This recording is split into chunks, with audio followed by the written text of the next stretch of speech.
Hi, welcome to Community Homeworks Workshop this evening. Tonight we're going to be talking about toilet repairs, how to fix your toilets, how to replace the toilet, which parts are replaceable, and how to make lots of different repairs on our toilets. My name is Jason Byler. I'm the Education Manager here at Community Homeworks. We're glad you're joining us. If you are joining us live, please go down to that comment section and let us know where you're joining us from. If you're from Kalamazoo, say what neighborhood or what area you're from. We'd love to know who is joining us tonight.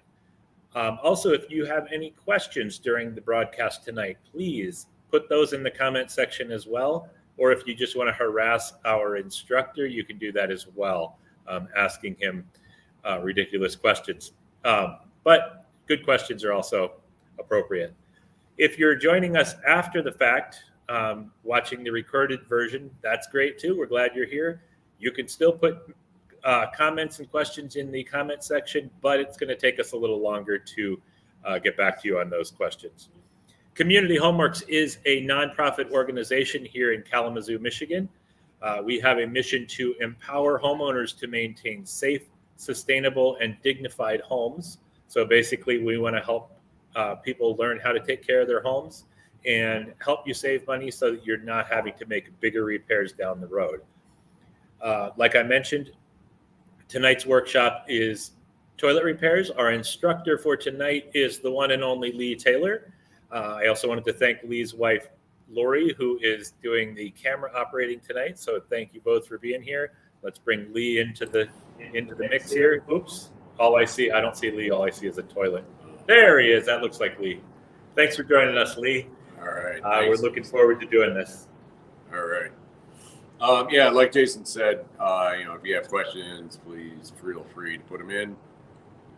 I'll do my best to be able to answer them. You thrive on those questions. So. Anyways. So like Jason says, toilet repair. The toilet is basically a pretty simple thing in your home, and really it's not that difficult to work on. And tonight we're going to be going over, like I said, the parts, the pieces, like Jason said, what can be replaced, what really shouldn't be, and all those other little details, plus some things that you don't want to do that can actually damage your home, and we'll get into those also. So I like to go over just the parts of the toilet first. That way, if I say something later, it makes a little more sense. So, like I said, standard toilet. This is actually an elongated bowl. What that means is basically just that the bowl here is elongated versus a round bowl. But that really doesn't make much of a difference. But to know that there's those two differences, round and elongated bowls. So I'll start with this will be your subfloor. There's a reason I'm talking about that, about toilets. This is your water, supply. It can be coming out of the wall or up through the floor. This is your turn off, your source turn off. Remember how we talked about this earlier? In line like that means it's on.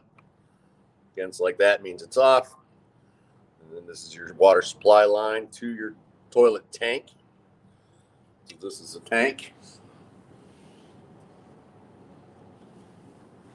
Inside the tank, you have the fill valve, and there's a couple of different styles of that. I may get a flashlight to make this a little bit easier. Not that flashlight, there you go. So you got your fill valve. This is your flapper.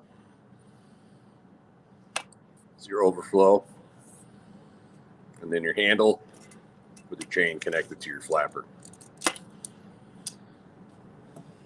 This here is the bowl. This has been cut out, obviously, just to be able to show kind of how that water comes in. So this general where your water is held in your tank. When you pull the handle, water goes down in through the tank. This opening right here, down into your bowl. And you can see in here where this is cut out in this area, fills this in, runs down through here. You can see how these little holes fills this around entirely, and that water comes out here down into your bowl. This is what's called a Goose Neck, similar to a P-trap. What that does is it stops that sewer gas from coming up through, because water will generally sit right around in this level here. But when it's flush, that water will run down and down into what's called a closet flange. We'll open this up so that you can see this also. So like I said, the only working parts really in a toilet are in the tank. So those are really usually the only areas you need to worry about for the most part. There's one other area that we'll talk about. So like I said, that's the basic gist of how a toilet works. This is why you can flush a toilet with a 5-gallon bucket of water. It's about the volume of water getting into the bowl to be able to flush out whatever's in it. So I want to talk about the parts. So normally you'd have a lid on this tank, but for our purposes, we don't. So there are a couple of different styles out there. You can have, I'll start with the fill valve. So this is just a replacement style fill valve right here. And what this does is that this is a float. So as that tank is filling with water, that float goes up to a certain point and stops that water, just so it's not continuously running. You may have something that looks similar to, say, this, and this would be the float, where this would come up to a certain point and stop that, shut that water off. Like I said, same thing, different. So, there's very few toilets around anymore that have this. Most of them usually have been changed over, but you might have one of these. This is what that fill valve looks like. You can buy these, in the store or something. And usually what it is that this holder style, the handle gets bent or rusts or something. So most people will switch it over to something like this. I'm gonna go over and how difficult this is to change. So you go to the store and get your new fill valve. You're going to remove the old one, but this is the nice part. We're on this side. So one of the first things you're going to do is shut that supply off. Hopefully you can be able to turn that. If you can't, at that point you're probably having to turn the water off to your entire home. This is part of the reason we talk about operating these at least once a year so that they don't seize up. So hopefully you can turn that. If you do, great. At that point, I'm going to drain the water out of the tank. So all I'm doing is holding this handle down to be able to get the water out. You're always going to have a little water left in the bottom of the tank, usually about an inch or so. I mop that up with a rag or whatever.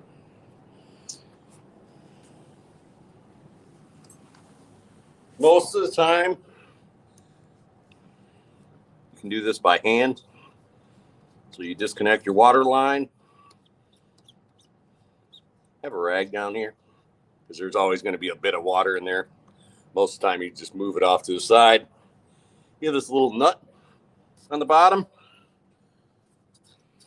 Spin that nut off. Okay. In this case here, there's a fill valve. It's usually connected to this. At that point, I'm going to pull this out. You notice there's a little rubber gasket right here. You also notice there's a lock washer. So what that does is it makes it so you can pull this back and you can adjust it. You can adjust it up or down depending on how deep your tank is.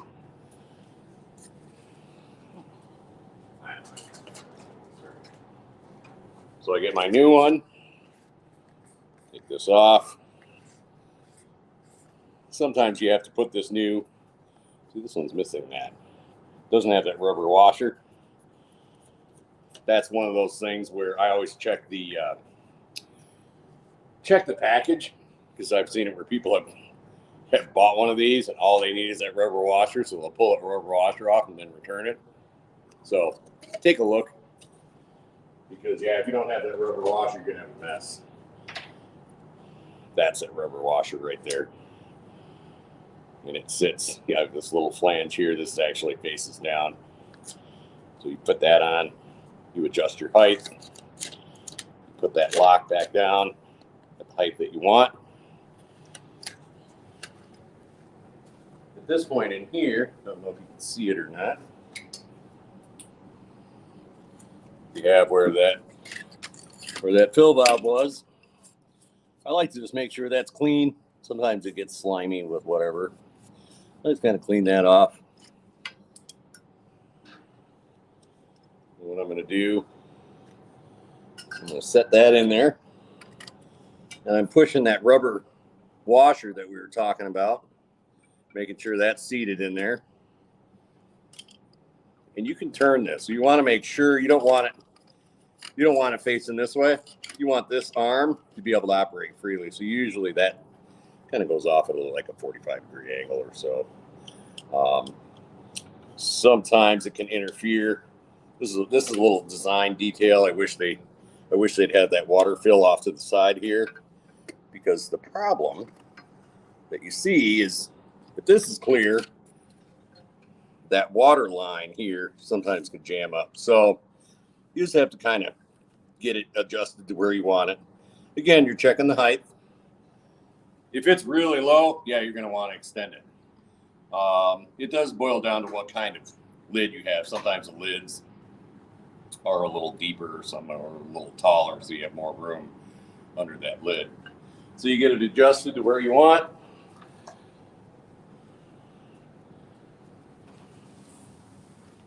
I get this. I'm going to back turn it a couple of turns just so that it doesn't cross thread. And the easiest way is if you can spin it real easily, it's not cross thread. You notice I'm just doing this by hand. You really don't want to use tools. The reason is you can break those. And yeah, this stuff is made out of plastic, and a lot of people go, oh, plastic's cheap. Well, yes, plastic's cheap. But the other nice thing about plastic is it doesn't corrode. So, you know, what I'll do is I'll hook this up. Now at that point, once this is snug down, I'm going to dump some water in there, put it up to about here, and let it sit for a minute and just see if it's leaking at all. Because you don't want to hook everything back up and then fill up your tank, and all of a sudden you got a mess and you got a leak, and you're like, ah. So, like I said, fill it up about a quarter of the way. Usually that's going to show a leak. Usually it'll show it pretty quick. You may have to snug it up a little bit more if need be. At this time, if you want, some people like to replace their fill line. So this is a braided steel water supply line. I'll take another one here. Versus kind of like this nylon covered. This is under constant pressure. Not that there's that much pressure, but if this line is needing replacement, now's the time to be able to do that. If you are replacing it, basically all you're doing is just getting a pair of, I can't do it. You shouldn't be able to do this by hand. This one you need an adjustable wrench. This is where you'd have to know what size this is. Relatively standard. I like this one, so I'm going to say this one's in good shape, so I'm going to reuse this guy. I'm going to put this on. And yeah, you normally would have an adjustable wrench, which is over there.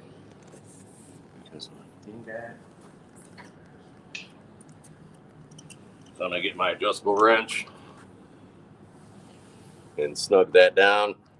And this is nice because you don't need any other fittings or anything like that. And you just snug it down. Then you do, that's why I like these too, is you can bend them and shape them a little bit. Plus, if you're really into that sort of stuff, you can get different colored ones. Silver, bronze, gold, whatever. So hand tighten this up. The thing about the toilet supply lines, they're gonna be labeled as toilet supply lines because this is a certain size. So if you're getting a new supply line, this is 3/8 here and 7/8 for where it connects to that toilet. You got to make sure you want that. You got to make sure you have that because other ones just won't fit. Most of them are labeled toilet, and usually they're relatively short. Again, it just depends on how far that is. Lee, how would you know if you needed a new fill valve? Well, so like I said, if you have a style like this, right? And that's what I was going to get into more. Like I said, this part sometimes gets bent or even corrodes off, or that fill valve that float is meant to shut that water off. So what will happen is that, I'll do it with this guy here. As this is running up, if that water does not want to shut off and it just keeps running and running, what will happen is it overflows this tube so it doesn't overflow out and it flows down into the tank. So it just makes that water run more and more. There are adjustments, which we'll get into in a minute, as far as adjusting when that turnoff kicks on or kicks off. Usually that's one of the things that'll break in the tank. That, I guess, if that makes sense. So, like I said, replacing that fill valve's not that difficult. Then what you're doing is you're connecting, and there's a lot of ways you can connect this. Sometimes they hook on the side. Sometimes they push right down in. Sometimes you have to adjust this. You can pop it off and cut it, because right now it's running real high. So you just pop this off, cut it down to length so that it's not interfering with the tank lid once that goes on. So fill valve, and then you're going to turn your water back on. When you're happy with that, that tank will fill up. I'll give it a flush. And then what it's doing is, like I said, when it's down in the down position, that water's going. When it gets up to a certain position, that water shuts off. Now, usually, this overflow valve, sometimes they'll have a mark, sometimes the mark will be on the tank itself.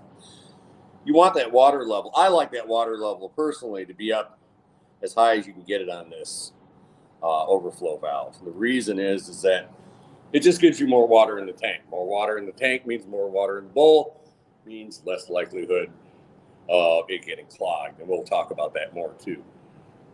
So this is the adjustment right here for this particular one. You can turn it clockwise or counterclockwise to be able to adjust when that stop shuts that water off. So you do your little tweaks, flush it, let it fill up, adjust it more if you need to. Great. So that's that. And it really is pretty simple as far as that goes. And I mean, it doesn't really matter. I mean, if you have one like this and you want to replace it with one like this, pretty much all the steps are the same. You can see there's that rubber washer, same like we had. There's the nut. It's on backwards, but there's the nut that holds it. It actually goes on like this. With this one, this adjustment is by turning this out and lengthening this, or shortening it up. And what that does is that as it's going up, this is what this little part right here pushes down on this. Once it gets up to a certain point, it stops that water. and that's your adjustment there. And there's another adjustment as far as how far it goes down.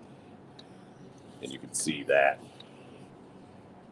little screw that runs down through, and that limits how far it's going to be able to go down. The further the screw is, the less it's going to be able to go down. So, like I said, same concept, different style. So, the next part that has a tendency to go bad is the handle. So you have your handle, your nut. This is your arm. That arm is connected to what's called a flapper valve.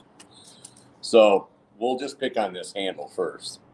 So let's say your handle breaks or whatever, or this plastic piece breaks. What you're going to do, take your lid off. You're going to get in there and you're going to notice that chain is, there's a chain usually that's connected. What you want to do is pay attention to where it's connected to. There's a reason. Usually there's multiple holes. And the reason is this. Let's say you have your lid on there. And let's say your lid sits right here. See what happens is when I flush the handle, sometimes that lid will hit, or I'm sorry, the handle will hit that lid and limit how much the flapper here goes up. So what I'll do is I'll usually indicate, or I'll try to remember where that's connected. Set that chain off to the side. Then you need a bigger adjustable wrench.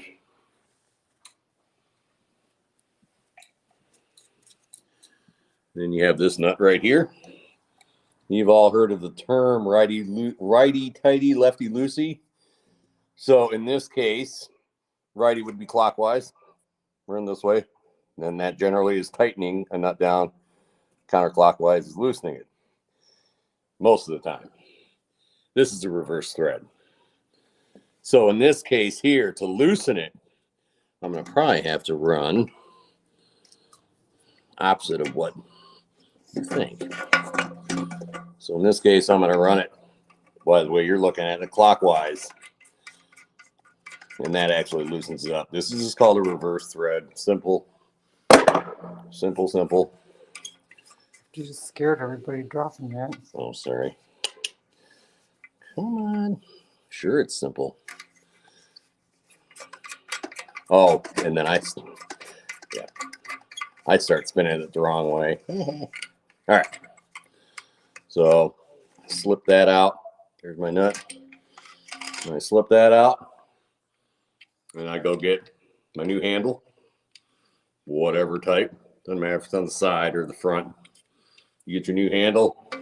Usually they're going to come with the nut and everything else. You put that in.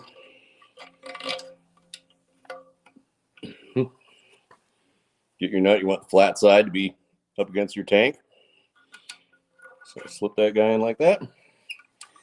And again, you know, if you're used to it, you start spinning it this way and going, it's not threading, it's not threading. Well, remember, it's a reverse thread. So now I'm going what seems like I should be loosening it, but I'm not. Snug that up. You don't want to over tighten. Anytime you have this plastic, you don't really want to over tighten it. Because again, you can break it. So gentle. And generally you don't have water up there anyways. But you want it to be snug, but not reefed down. And my new handle. And then I'm going to get my chain and go back to that hole that I had it on before. Clip it back on. Usually at this point, what I like to do, I like to put the lid back on. And again, you want to make sure that that handle is going up high enough or that the chain is short enough to be able to pull a flapper, which we're going to be talking about next. But again, remember I said that lid sometimes can interfere. So you should be able to flush it. Water goes in, holds that flapper up for a second, down into the bowl. So like I said, changing this handle out, relatively straightforward as far as that goes. Now, the other part, and it's kind of a two-parter, is the chain and then the flapper. So what happens with this? So I'm going to pull this flapper off. so I can show it to you first.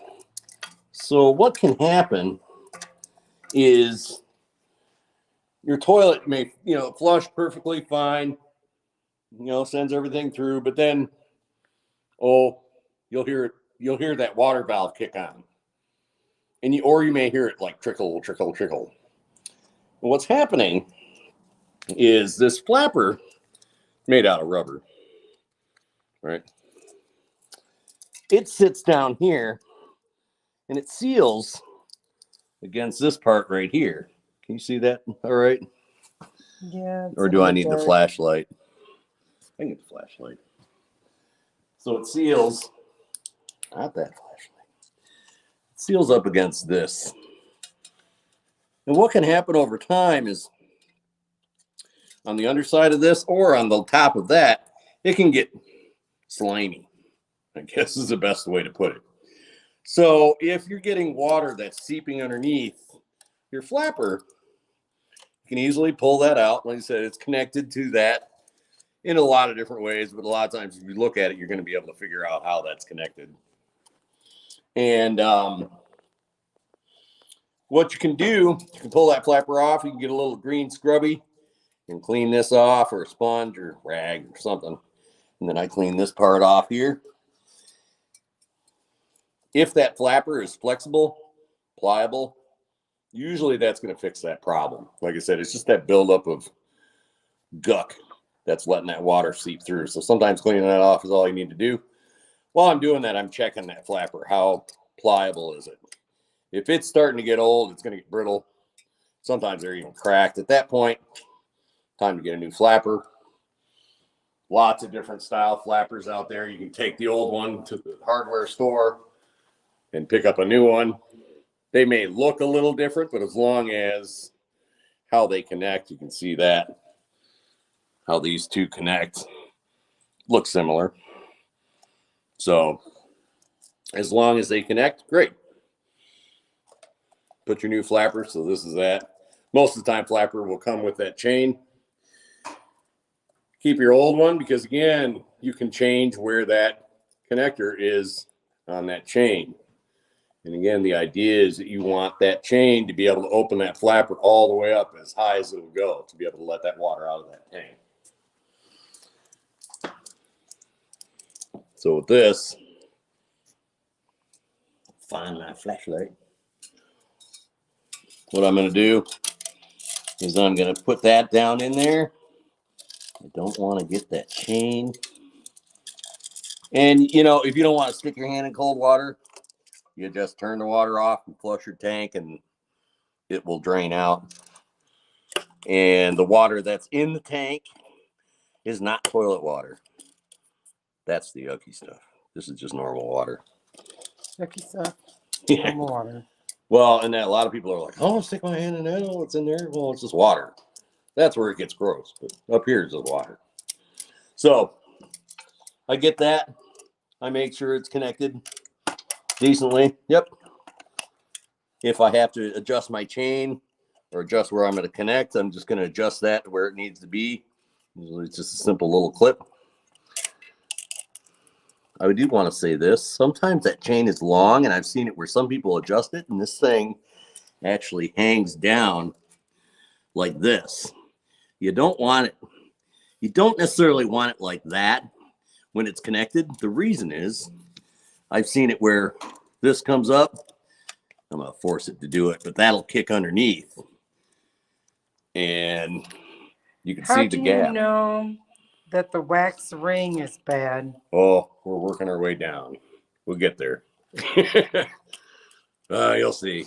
So, yeah. So, I mean, if you have a lot of excess, sometimes you want to cut that just so it's not getting stuck underneath that flapper. Again, back to finding that hole that I connect that up. I turn my water back on, fill my tank back up, and test that flapper. Now, there are some different style flappers out there. So I want to point this out. So this hole right here, from the tank to the bowl, This hole is about a 2-inch hole, 2-inch diameter hole. And really what it boils down to, as far as not having a toilet overflow on you or clog up on you, is how much water you can get from your tank into your bowl as rapidly as possible. So I'm going to point this guy out here. Just set him up here. I want to make you bend down, buddy. So you can see this one. This is you know, same deal, same flapper and stuff. You notice how big this is, and then how big this is. This is about a 3-inch diameter hole versus a 2-inch. So the bigger the opening, the more water is going to get from that tank. There are other styles out there that don't necessarily have a flapper. They're called a canister style. And Jason, you said you had that you could show. Yep. So you can see with this one, the way this one works is the whole canister moves up and down. And it's actually part of the flapper. We could take a quick field trip and I can show you if you'd like. Oh, come on, let's go. We gotta walk a little bit. They actually have one here, so it makes life easier to show. Do. It's dark.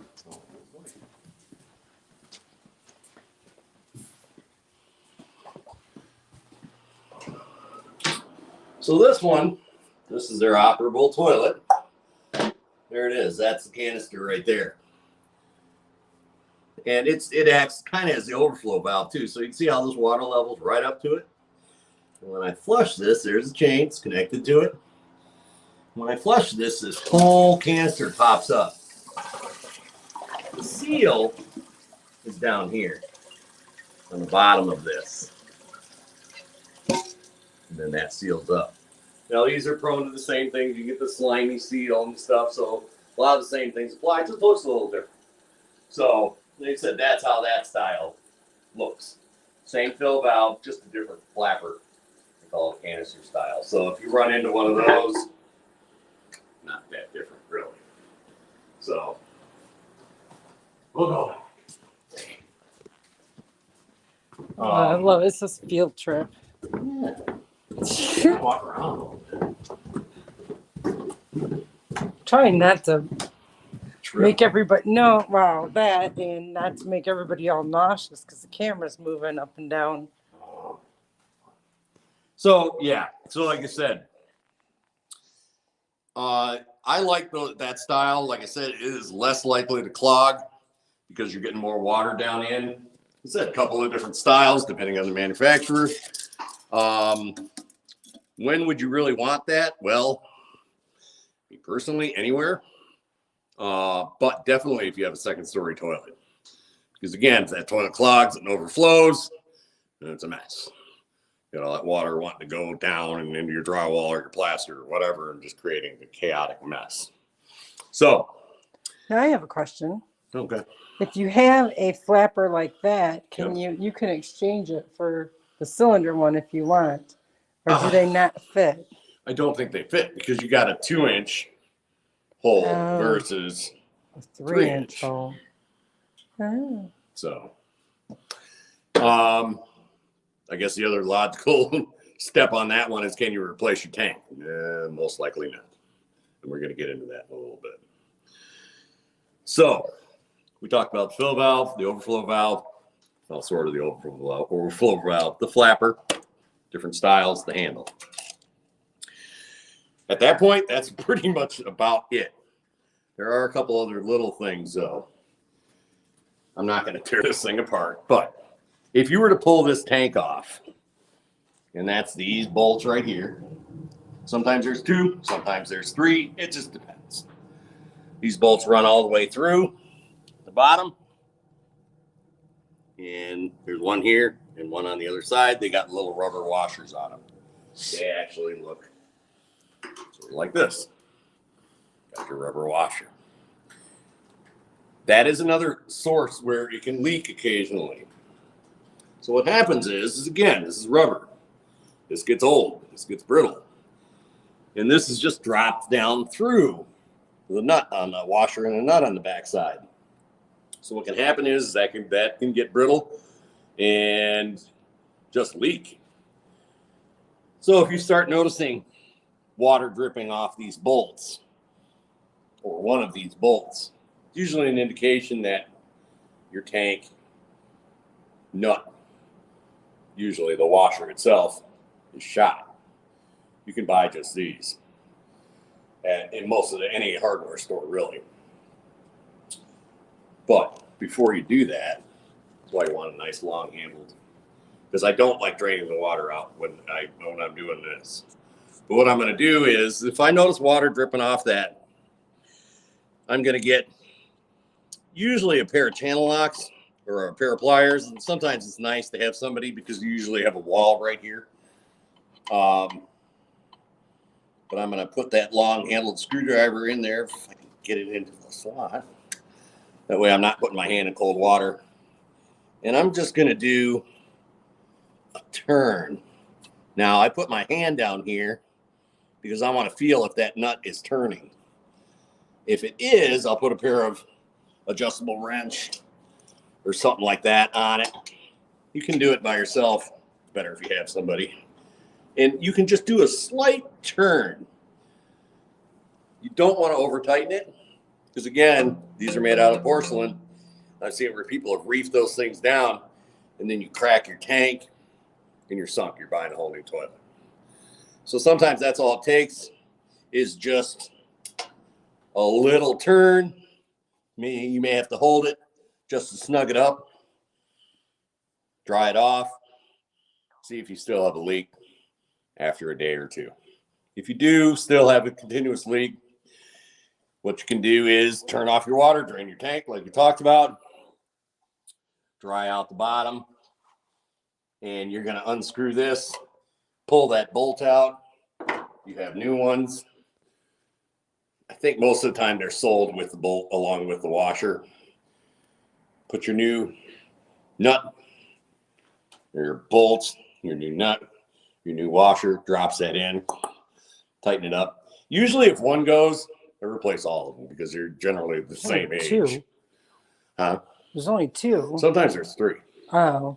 So like I said, if one is leaking, I'm usually going to replace all, whether it's two or three.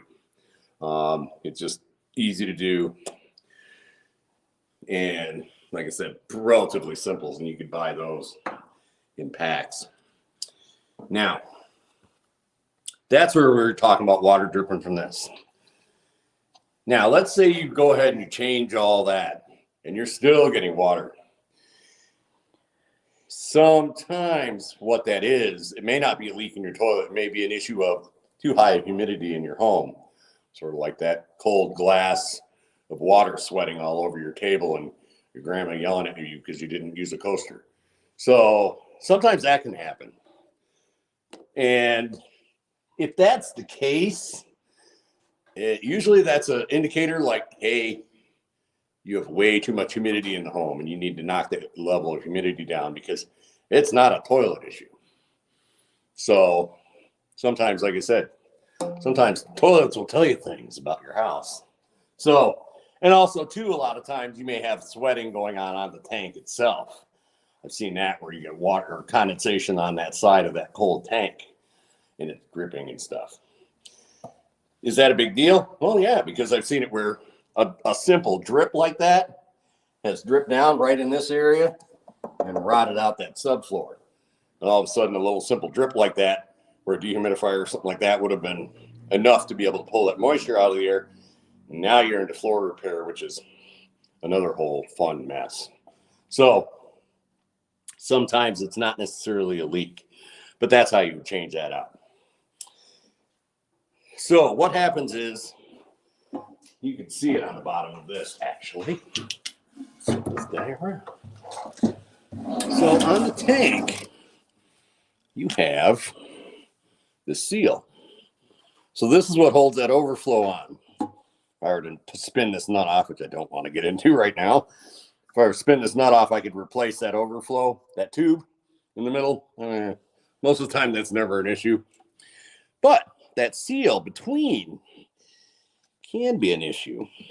And again, it's rubber. It can dry out. So how do you know if that's bad? Let's say you flush your toilet or you even don't. You start seeing water right in this area right here. This is the connection point. If I were to look underneath here, you may be able to see it. Right now. Maybe from the side. Yeah, here. So you can look down in here. I can see that black seal. Okay. Right? So that black seal kind of looks like this. It boils down to the style of tank. But usually if you're getting water in this area, or sometimes it's dripping right here, it may be that seal between your tank and your bowl. In that case, disconnect your water, drain your tank, pull those bolts, pull that tank off. So now you have this. Get your old one, take it to the store, because different sizes, different styles, all sorts of things. Ideally, you'd know what kind of toilet it is. Usually that's right here, what brand it is. Write that down, go down, get a new one, put your new one on.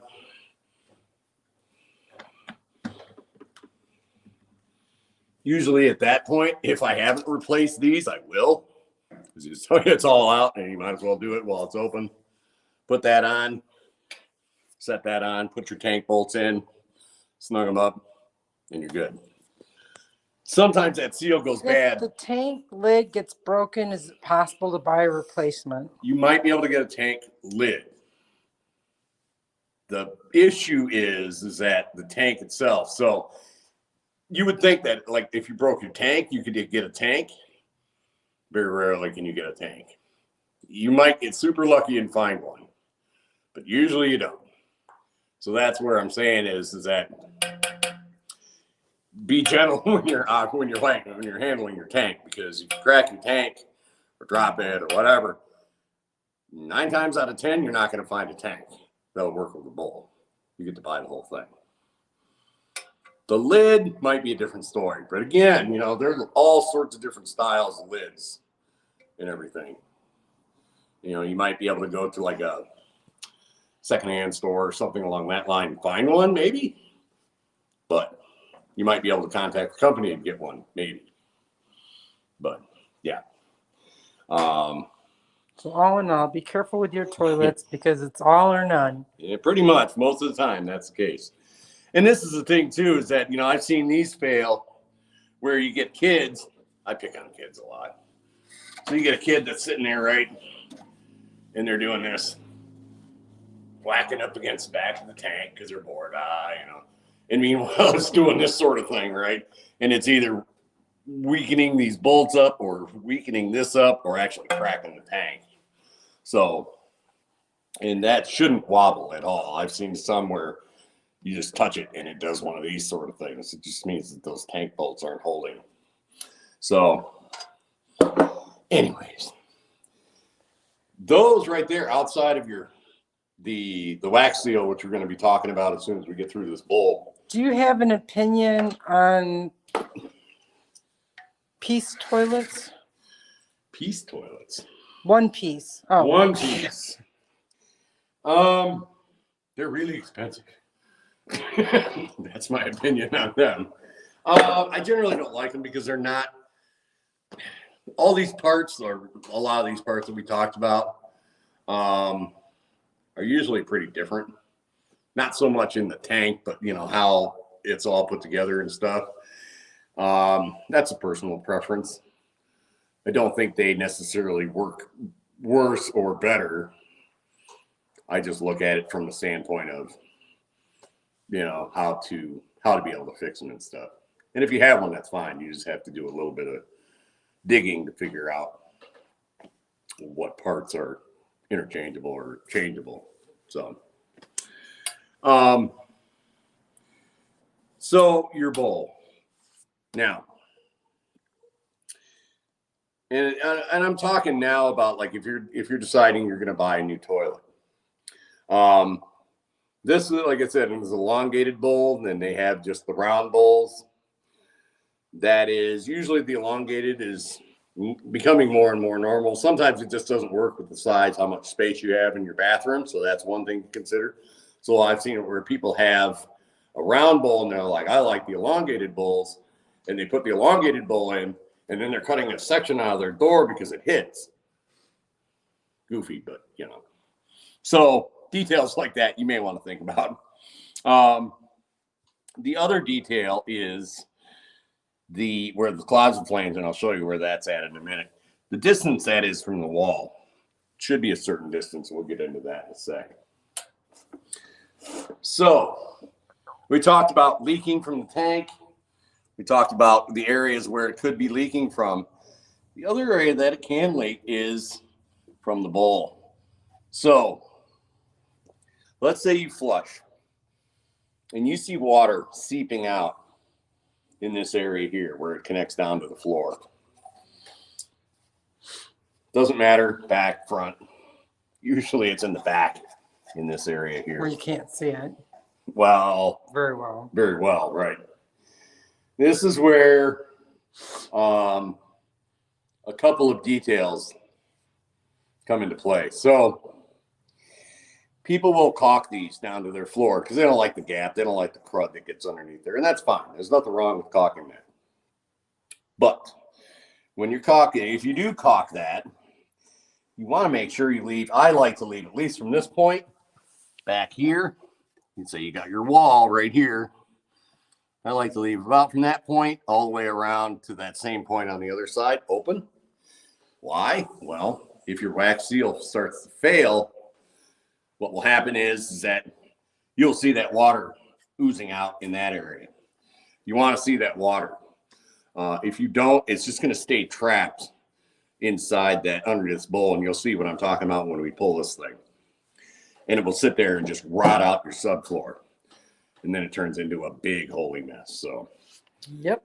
and we've had a couple houses where you couldn't use the toilet because if you sat on it, you're going to fall down through the basement. So, anyways.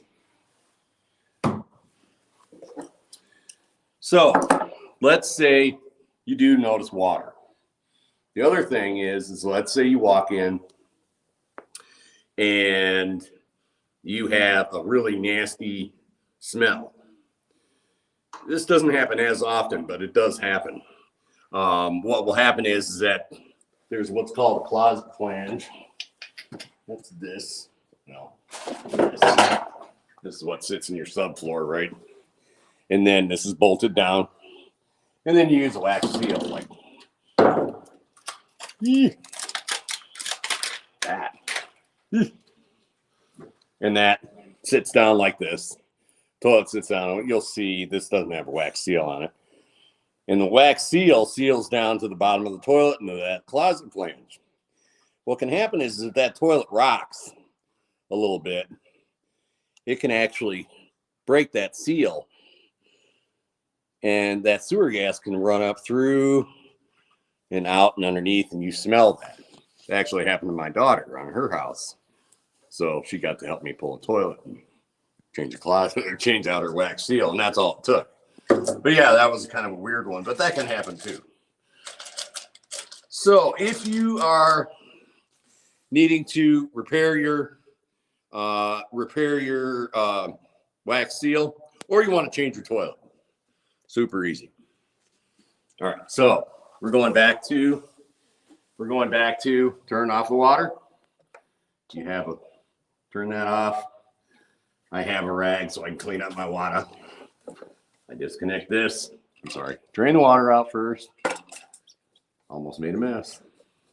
Disconnect this. Have a rag in the tank so I'm not making too big of a mess. I like a powder, so they sell this powder in these little packets that you can dump in here. Because you remember I said this is the gross part. So usually what people do is they're trying to like scoop it out or stuff a rag in there or putting their gloves on so they're not having to deal with what's in this bowl. That powder, you can dump it in, it turns it into a gel. What that gel does is it gels up right in this area right here. And it makes it so when you pull this bowl or pull the toilet, you know, water sloshing all over the place. That's neat. Yeah. And then later, once you're done, hook everything back up, water, and it pushes that gel right out. Now, usually there's going to be little plastic caps on this. Take off your plastic cap, and you're going to see this is usually cut. What I'm going to do is I'm going to get in there. I'm going to get that. I'm going to loosen that up. And again, you're usually not having to spin it that much. It's just not that loose. All right. Spin that guy off. And this has never been cut, so you never have to go that far with it. These are called Johnny bolts. Kind of a name brand thing. I have the same on the other side. These are actually connected, and I'll show you. These are actually connected to your closet flange. I'm doing the same thing on the other side. I put that gel in the bowl, so now I don't have water. I like to have an old rag or an old towel or something like that, where when I pull this off, I can set it off to the side. So now Without getting the old wax on your floor, Right, which yeah. is really hard to get up. Right. I set those off to the side. Now at this point, I'm going to grab this. And this is where it's nice to have another person, but most of the time you're by yourself. So, well, come on this side, actually. So usually what I like to do is grab it right here. And yeah, this is kind of the gross part. So if you want to wear nitro gloves, and I grab it right here or right here, what I'm doing is I'm going to gently lift that toilet right up. And again, have that spot. I don't want to drop it. And set it down. I make sure that it's stable. You can gently, very gently, lay it on its side if need be. Sometimes that wax seal sticks right there. So let's say we were super lucky, right? And that wax seal has stayed. Now that's mushed down. It's not up like this. It's all smashed down and stuff. So at that point, I'm getting a putty knife, whatever, and scraping that old wax off. At this point, I stuff a big rag, not a small rag, big rag down in here. You don't want to lose that rag down in that hole. It's a whole other set of issues. You can stuff a rag in there so you're not sitting there sniffing sewer gas, which is not nice. At that point, I'm going to pull my old Johnny bolts out. And you can see they have these little slots most of the time. And you can see, if I pull these off, it's shaped like that. So I can fit. Place long enough for me to show it. You can't always see it very well. Yeah, but you can see how it fits in there like this. And that makes it so that it holds that toilet down. After I've cleaned this off, what I'm going to do is I'm going to check. I'm going to check the closet flange itself. So what I'm doing is I'm looking to see, is it damaged? Is it broken? Whatever. Is it totally rotted out? At that point, if it is, that's the point where you most likely, unless you're comfortable doing some other things, at that point, you usually want to call a plumber out. They do sell repair parts and pieces. And if you're so inclined, you can go out and get different repair parts and pieces. Sometimes they're just little metal pieces or whatever. Because again, if this closet flange is not attached, it'll rock. If it rocks, you're going to break the wax seal. Wax seal fails, you're going to have a leak and you're going to have issues, right? So usually what happens is that if these are damaged, usually those screws, they're holding it down, are usually brass screws so they don't rust or corrode, but they're usually shot because half the time some people don't use the right screws. And you have to realize it's connected to whatever your main sewer line is in your basement or whatever. So you want to make sure that closet flange is good. If you have a question on it, I would get a plumber out, make sure they're licensed, insured, all that good stuff. And they have a lot of tricks they can do to be able to fix that. So you're inspecting your closet flange, repairing it if need be. You're also inspecting, this is your subfloor. So you may have flooring and whatnot that goes up to here, whether it's tile or whatever. Ideally, you're going to have a little bit of this subfloor. I do what's called a stab test. So I can get my knife or something, and I'm going to go and just poke. And usually if I go, you know, if you're going to go in a little bit, that's fine. But if you, even a screwdriver, sometimes I've had it where I barely press it and I'm going through the floor. Well, at that point, your subfloor is rotted and you have to repair that. So I do a simple stab. Huh? Which we've had to do. Oh, yeah. So, you know, I do a simple stab test. It feels solid, feels good. Great. Closet flange looks good. Cool. I may have a brand new toilet. So I want to put my new toilet in. I like to get the wax seals. You can buy wax seals or just simply wax. I personally like the ones that have this little flange and they're thicker. This also boils down to how much flooring you have. You may have flooring that sticks up a good ½ inch higher than this closet flange. So at that point, you want a real thick wax seal, because if you put one of those thin ones on, it's not going to seal. Then you're doing all this over again. So don't chintz out on that type of seal. I personally like to put it on the closet flange. I kind of line it up, push that in. I get my new, You put your little. yeah, I get my new Johnny bolts, and that's what these are for.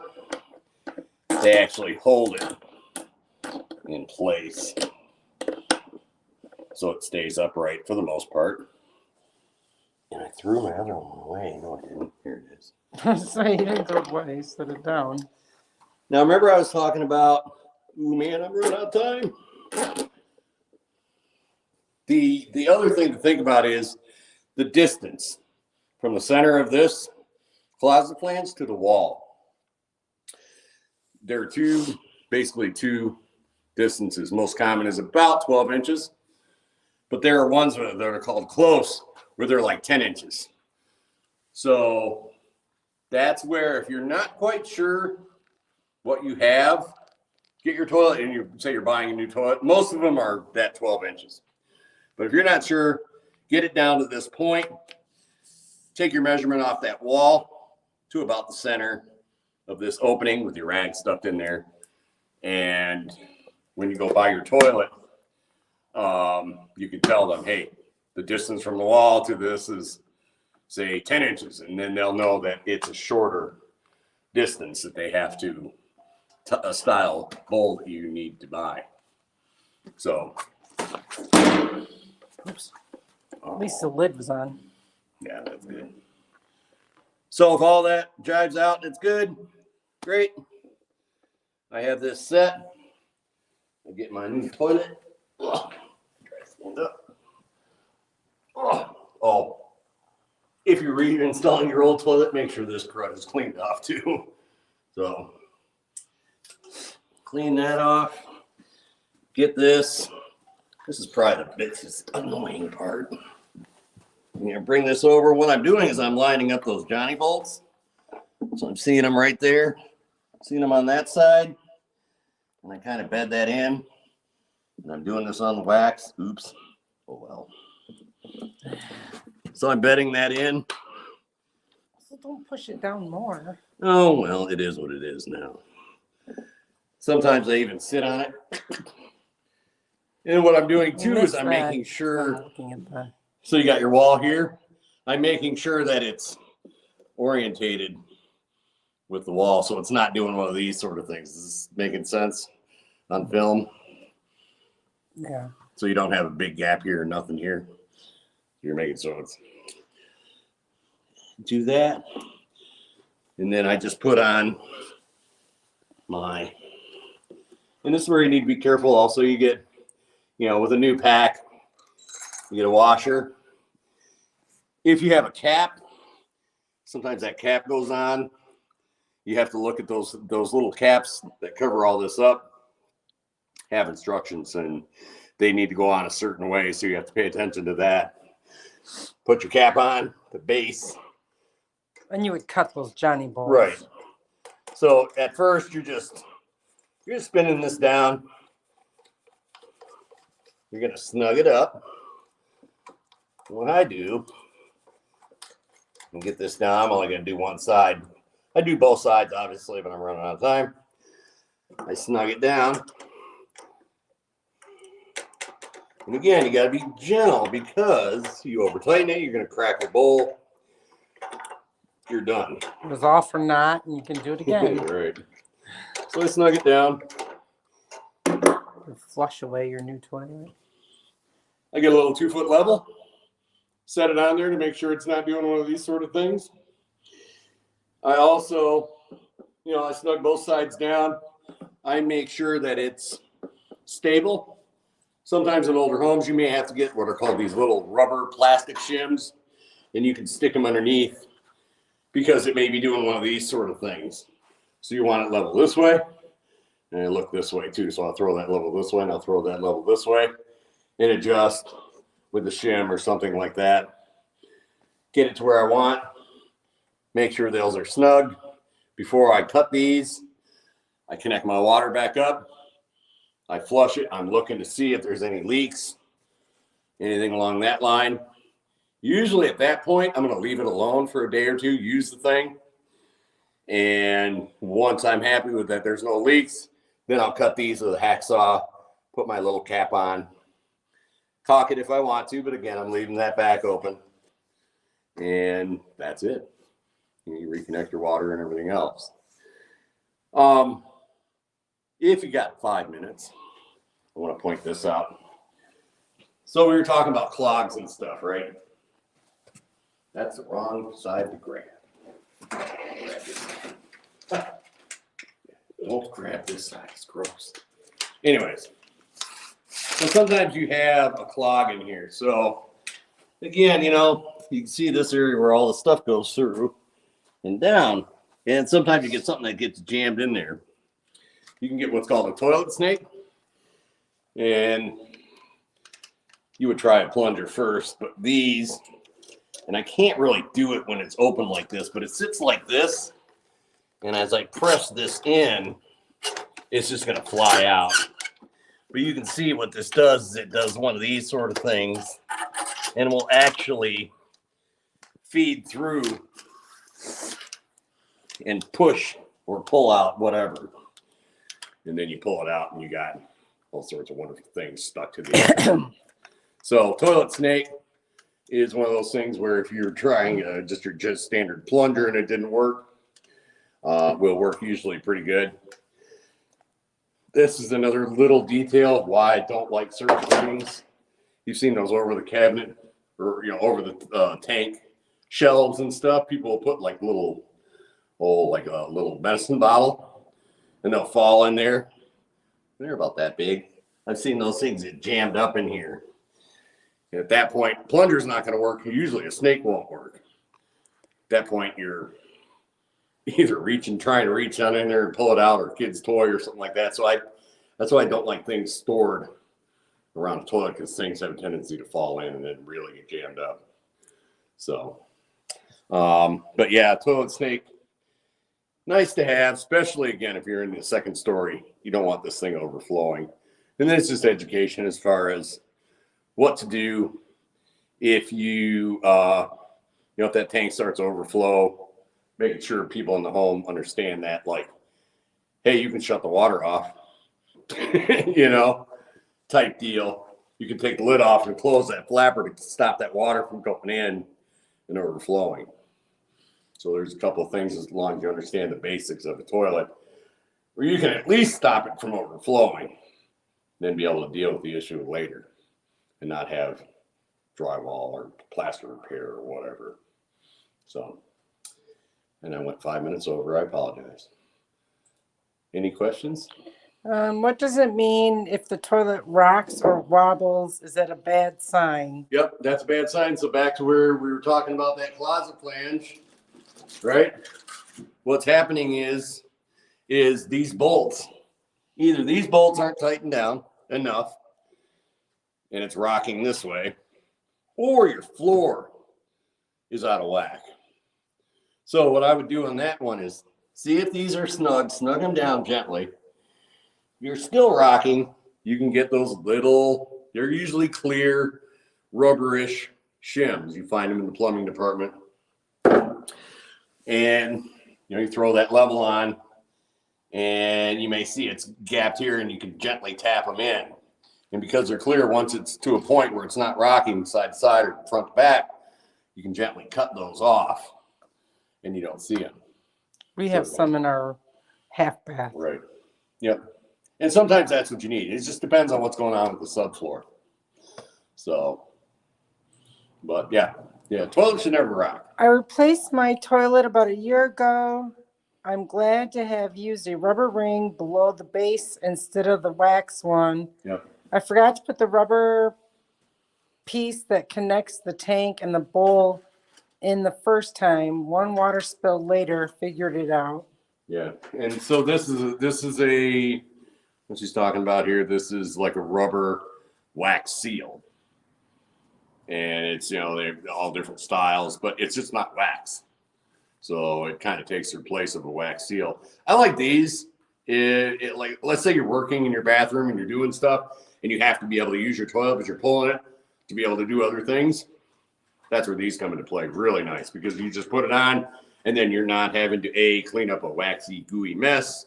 You're just reusing this up to a certain point. So that's where these are nice. And some people swear by them. It's just that potato sort of thing. But yeah, I like them if you're at a point where you're having to pull that toilet. What kind of plunger is the best? What kind? The kind you can compress. I like this style. Just because that actually fits down in. You can actually see this. It gets a little better seal. The issue with this one is you got to have a bit of strength to be able to push that. But for a toilet, this style. But it is more difficult to plunge it. And if you're having to plunge your toilet, usually if you're having that issue over and over again, that's where I would switch out. If you did switch your toilet to that larger opening, gets more of that water out of that tank into that bowl and less likelihood of you having to be able to plunger it out or use a snake or call somebody out to rotor it out. So, any other questions? 9-year-old wants to know what happened to the other half of the toilet. We ate it. It was really good. That's Emily. I don't know. I think Sean cut it. Didn't he? Yeah, I think your dad cut it. You have to ask him. All right. Any other questions? That's all we had for tonight. We had a few other comments that came in the middle of it, but most of it got answered, like, how do you know when you need a new wax ring? Is it ever a good idea to put shims under the toilet? So all those things I think you answered. So all right. Great. I will say this about shims. Use plastic ones. Don't use wood shims because they can rot. So that's the nice part about plastic shims. Anyways, I'll stop. All right. Thank you very much, Lee and Lori. Thank you. Are you welcome? We appreciate you both being here. And thank you, everyone, for joining us tonight. Next week, we will have another workshop next Tuesday at 6 o'clock. And I'm forgetting what that one is. I think that is composting, but I'm not positive. Something good to be thinking about as we are getting into warmer weather. Again, thank you, everyone, for joining us. If you feel like you got some good information out of this workshop tonight, please go over to communityhomeworks.org and make a donation to help us with this kind of work. So we would really appreciate that.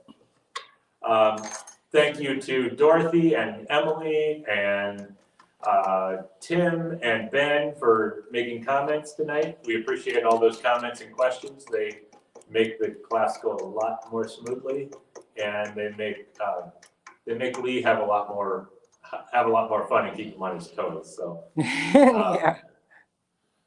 yeah, thank you all very much for that. We look forward to seeing you again next week, and I do want to warn you, or maybe give you some hope, that we're hoping to go back to in-person workshops in April, but we will continue doing virtual as well. So we will have a hybrid system where you can watch from home, or you can come in person and do the hands-on piece. So we're hoping that that all works out well, and that our COVID numbers continue to drop here in Kalamazoo County. Thanks again for joining us. Have a great evening. Thank you. Okay. Yeah, because this